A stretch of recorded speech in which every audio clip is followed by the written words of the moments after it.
The Room of Mirrors, Understanding Anxiety and the Voice Within.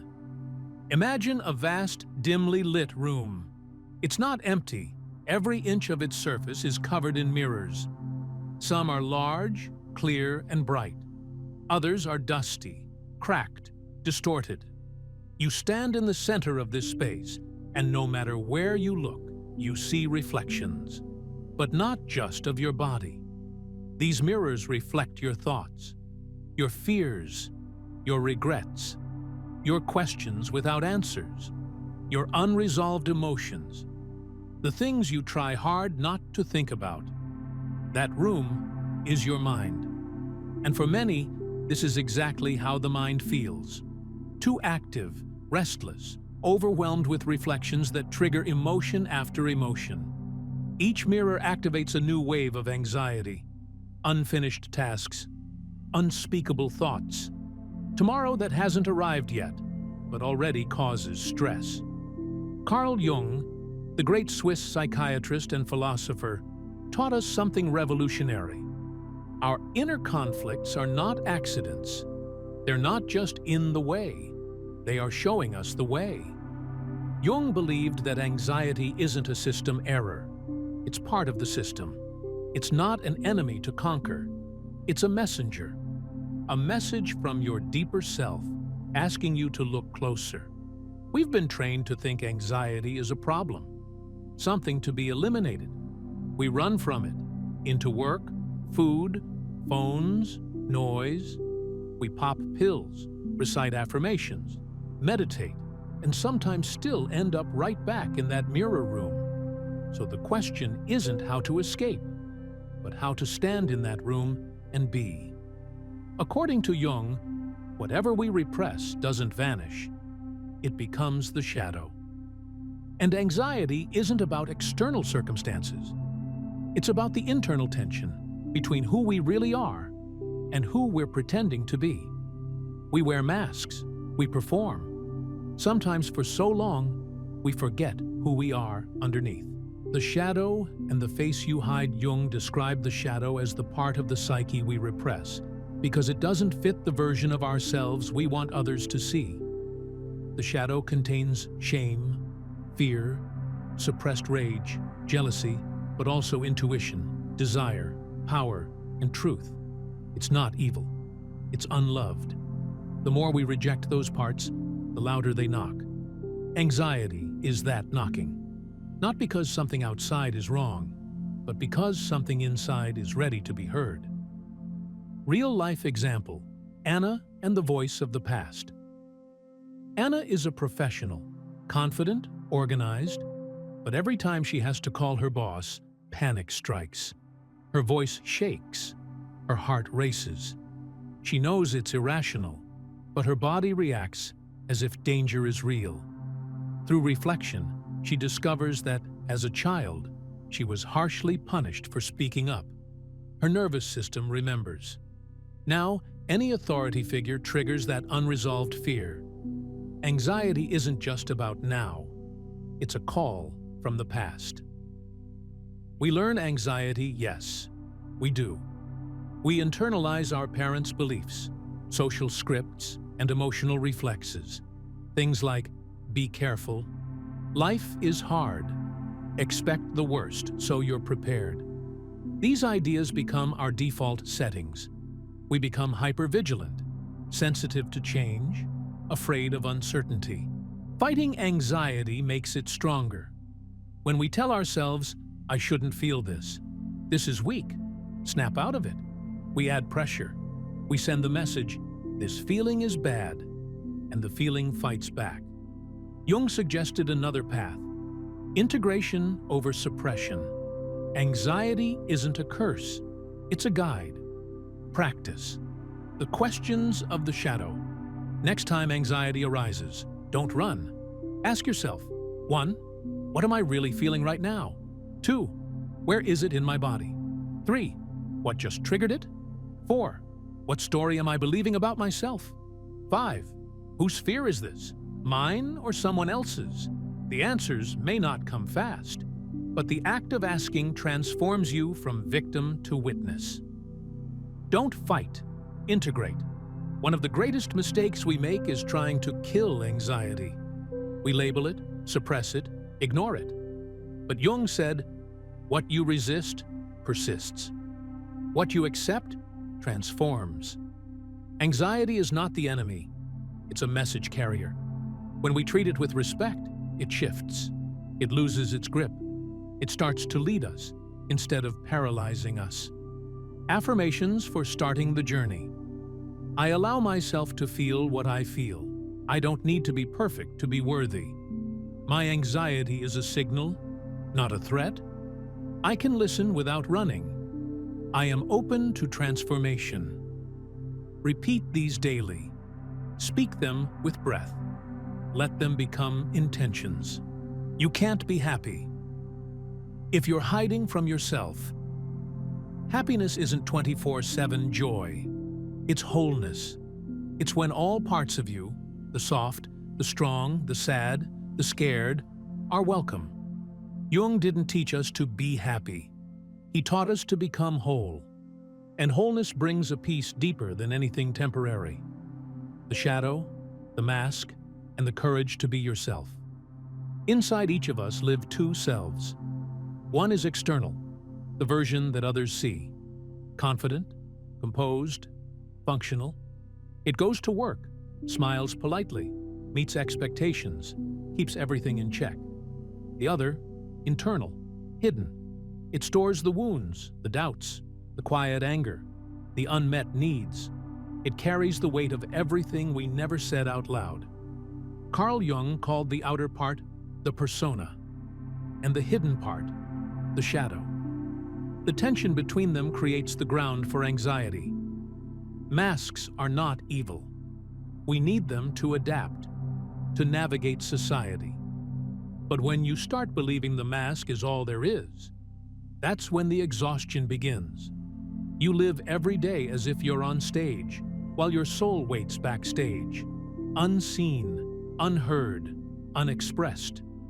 We often fear being seen as we truly are. What if they know I'm not as strong as I look? What if they discover I'm scared, insecure, imperfect? But here's the truth. What heals people is not perfection. It's authenticity. Real-life story. Oleg and the Mask of Achievement. Oleg, 42, is a businessman. From the outside, he has it all. Success, a family, confidence. But for years, he's lived in tension. Every mistake hits like a crisis. Every failure feels like a personal exposure. In therapy, Oleg discovers that his inner critic isn't his. It's his father's voice. A voice that punished every sign of weakness. Now, as an adult, that voice lives inside. It gets triggered whenever life slips out of control. Jung taught us, our psyche doesn't start with us. We carry generations. Our shadows aren't only personal, they're inherited. But we're not doomed to repeat them. With awareness, we can break the cycle. Returning to yourself is an act of courage to be yourself. When everything around you demands conformity, that's not weakness. That's strength. That's rebellion. That's liberation. When you say to yourself, I will no longer pretend, transformation begins. But freedom always comes after fear. It always begins with trembling. Your practice. Meeting the mask. Sit in silence. Take a pen and paper. Imagine your everyday mask sitting across from you. Ask, what does it look like? What does it say to people? What is it trying to prove? What is it afraid of? Then ask, do I still want this mask? Who am I trying to please? What happens if I take it off? Write down your answers. This is not a simple exercise. It's a return. Confidence doesn't come from success. It comes from acceptance. The strongest people are not the fearless. They are the ones who stop hiding. They say, yes, I'm anxious. But that doesn't define me. I can show up, even when I'm scared. I'm allowed to be human. Peace comes not from control. It comes from truth. Affirmations for the inner voice. I have the right to be myself. My worth is not measured by others' expectations. I allow myself to take off the mask. I don't need to please everyone. I'm learning to trust my path. Say these daily, not as magic words, but as declarations of your inner freedom. The body is a bridge to the self. We live in our heads, but healing begins in the body. Tension in the shoulders, tightness in the jaw, pressure in the chest. These are all signs of unexpressed emotion. Jung reminded us that healing is not just mental. It's physical, emotional, and energetic. Move when you're anxious. Stretch, walk, breathe, shake it out. Dance, even without rhythm. Returning to your body brings you back to the present. Instant grounding technique. 5, 4, 3, 2, 1. When anxiety hits, name 5 things you can see, 4 things you can hear, 3 sensations in your body, 2 scents, or imagine them, 1 taste. This brings you out of your mind and into reality, and reality is more stable than fear. The inner critic is not you. You weren't born with it. You learned it. You can unlearn it. Next time the voice says, you'll fail. You're not enough. You'll be judged. Ask, whose voice is this? Is it true? Do I want to keep believing this? Every belief is a choice. You can choose differently. That's freedom, trust, presence, and letting go of the illusion of control. Every person carries within a longing for safety. We want control, stability, predictability. We believe that if we could just plan everything perfectly, then we'd finally feel peace. But here's the paradox. The more we try to control, the more we feel anxious. Because life isn't a spreadsheet. It doesn't follow instructions.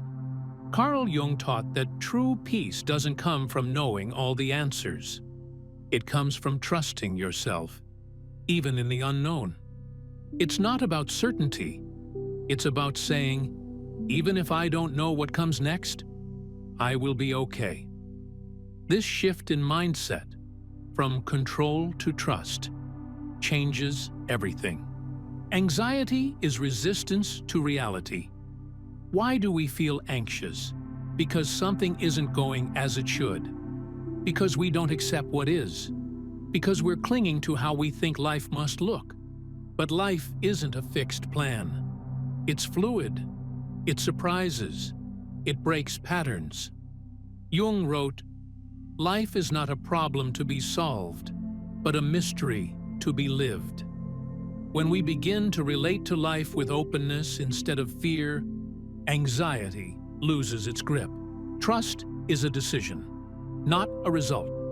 We often say, when things calm down, then I'll relax. When I figure everything out, then I'll stop worrying. But the peace never comes, because there's always another unknown. Trust doesn't begin after the fear is gone. It begins while the fear is still present. Trust isn't about certainty. Trust is about enoughness. I don't know, and I trust myself anyway. Real story, Inna and the unknown. Inna worked at the same company for 12 years. She had structure, routine, predictability. Then one day, she was laid off. Shock, grief, panic. At first, she spiraled, but then a quieter voice emerged. Maybe this is the beginning, not the end. Maybe you wanted this, but were too afraid to act. She began to listen, not to her fear, but to her deeper self. That voice wasn't logical, it was wise. This is what Jung meant. Crisis is the beginning of transformation. If we're willing to look. Practice. What would trust do? When you're stuck in fear, ask, What would I do if I trusted myself fully right now? What would I say if I believed in my worth? How would I act if I knew I could handle anything? These questions shift your energy from survival to creation. What control is the most exhausting illusion?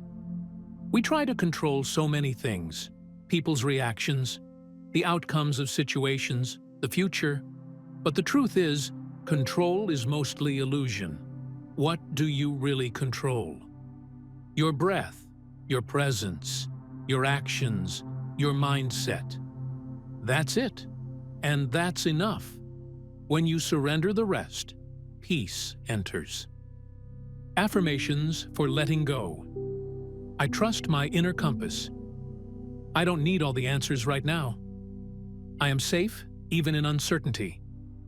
I choose response, not control. I am grounded in myself. Repeat these often. Let them take root. You don't force trust. You grow it. Micro-exercise, controlled detox. Choose 2 small things today that you normally try to control, and let them go. Examples. Let someone else choose the restaurant. Don't check your schedule obsessively. Don't rehearse a conversation in advance. Then observe what happens inside. This is training your nervous system to relax into the unknown. Anxiety is a story, not a fact. The anxious mind creates scenarios, often worst-case ones. But a thought isn't truth. Next time anxiety speaks, ask, is this a fact or a fear? Do I have evidence this will happen? Am I projecting past pain onto the future?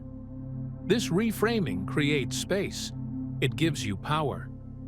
True safety is internal. We chase safety in jobs, relationships, money. But all external things are unstable. The only lasting safety is internal, your connection to yourself. Jung taught that we each have an inner center, not in the mind, but deeper.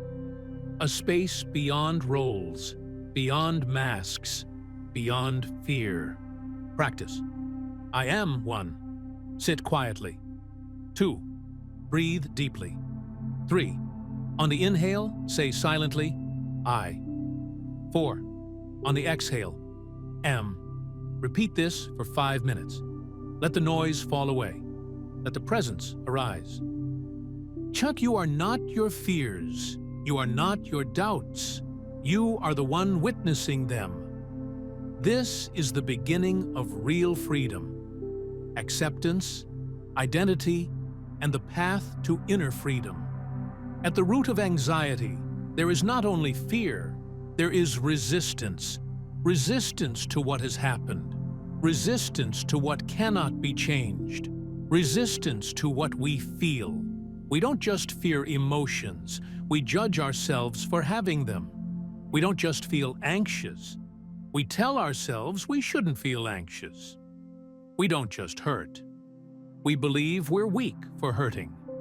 Carl Jung taught, the real suffering isn't in the feeling itself. The pain comes from our fight against the feeling. From the belief, I'm not supposed to feel this, and that belief builds a prison. Acceptance is not surrender, it's liberation. Many people confuse acceptance with giving up, with losing, with passivity. But acceptance is none of those things. Acceptance is saying, I'm done pretending this isn't real. I won't waste more energy rejecting reality. I'm ready to meet myself as I am. This is not weakness, it's power. Real story. Roman and the fear of failure. Roman is a talented designer, but every time he presents work, he's flooded with anxiety. He avoids meetings, over-edits, panics over every detail. Eventually, he realizes the anxiety isn't about the work. It's about a belief. If I fail, I am nothing. If they judge me, I'm not worthy. That belief formed long ago, but it still drives him today. Once Roman stops fighting the fear and starts listening, everything begins to shift. Even if I'm imperfect, I can still be real. Even if I make mistakes, I am not my mistakes. That is the beginning of freedom. Identity created by anxiety. We often define ourselves by what happened to us. I was rejected, so I must not be lovable. I failed, so I must be a failure. I was silenced, so my voice doesn't matter. These beliefs shape our identity, but they are stories, not truths. And stories can be rewritten. You are not your pain. You are the one who chooses what meaning it will hold. Practice, I no longer. Take a sheet of paper. Write 10 sentences that start with, I no longer. I release. I allow myself to. Examples. I no longer need to prove my worth. I release the fear of being seen. I allow myself to feel safe in my body. This is not just writing, it's identity work. New story, new self. As children, we absorbed stories from others. Be good. Don't be too much. Don't cry. Don't take up space. But you are no longer a child. You have the right to tell your own story now. A story where you don't have to be perfect, where you don't need to earn your right to feel, where you belong, simply by being. Affirmations for identity transformation. I have the right to exist fully. I am not defined by others' opinions. My past is not my prison. I can be vulnerable and strong at the same time. I am no longer who I had to be. I am who I choose to become. Say these gently. Say them daily. Let them become your truth. The body knows before the mind. Our bodies carry the burden of emotional rejection. Tight chest, shaky hands, knots in the stomach. These are not just symptoms. They're signals. Your body is saying, there is something here. Don't ignore me. Carl Jung emphasized full integration, not just of thoughts, but of the body and soul. Practice. Body scan for self-acceptance. 1. Sit or lie down comfortably. 2. Close your eyes. 3. Gently scan from head to toe. 4. Notice any tension. 5. Don't resist. Breathe into it. 6. With each exhale, imagine softening that place. Do this daily. It's not dramatic, but it's powerful. Acceptance is the beginning, not the end. When you say, yes, I'm scared. Yes, I don't know. Yes, I'm tired. You're not giving up. You're becoming honest. And honesty creates space. And in that space, healing begins. Jung said, what you deny controls you. What you accept transforms you. Stop asking, why me? And start asking, what now? Anxiety loves the question, why me? But the more powerful question is, what do I want to create now? Who do I want to be next? What support do I need to move forward? These are the questions of a creator, not a victim. Cultivate. Wholeness, quiet, and the freedom to just be. At some point in life, we all pause, not always externally, but internally. You stop and realize, I can't keep living like this. Not because the pain is unbearable, but because the pain no longer moves you forward. Anxiety doesn't guide you anymore, it just drains you. The masks don't protect you, they suffocate. And for too long, you've tried to survive without your full self. Carl Jung said, there is no coming to consciousness without pain. People will do anything, no matter how absurd, to avoid facing their own soul. But when you stop avoiding, something changes. You don't become fearless. You become free. Look at how far you've come. Reading these words right now means you stayed. You didn't scroll away. You didn't run. You moved towards something, yourself. You've faced the mirror room of thoughts, the shadow within, the masks and inner critic, practices of trust and acceptance, and the work of becoming who you truly are. This is not just a series of techniques. It's a soul decision.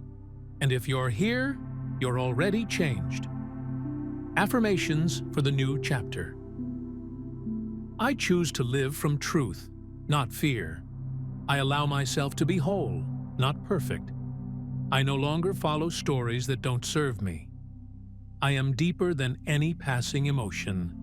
I trust my rhythm, my timing, my becoming. Speak these gently, not to force change, but to anchor your presence. What does freedom feel like? Freedom isn't the absence of problems. It's knowing you won't abandon yourself again. It's not fearing your feelings. It's sitting beside them. It's not needing to convince the world. It's being okay without applause. Freedom is a soft, steady yes to who you are. A new path begins with one word. Yes. Yes to yourself. Yes to your story. Yes to the unknown. Yes to being here. Jung called this process individuation, the becoming of one's true self, and you're already walking it. A breath and a question. Take one deep breath now and ask, what do I feel right now? What part of me feels most alive? What gentle step can I take today? This is not about fixing. This is about listening. Listening to the part of you that always knew. You were never broken, just buried. If something here made you feel even a little lighter, don't keep it to yourself. Leave a like to support this space. Share a few words in the comments. Your story might help someone else. And if it feels right to you, hit subscribe. No pressure, just presence. This channel isn't about trends. It's about truth. It's not about performance. It's about permission to be exactly as you are. And if you ever forget, come back. These words, this space, this moment will still be here. Final words I want to leave you with are not your anxiety. You are not your roles. You are not your past.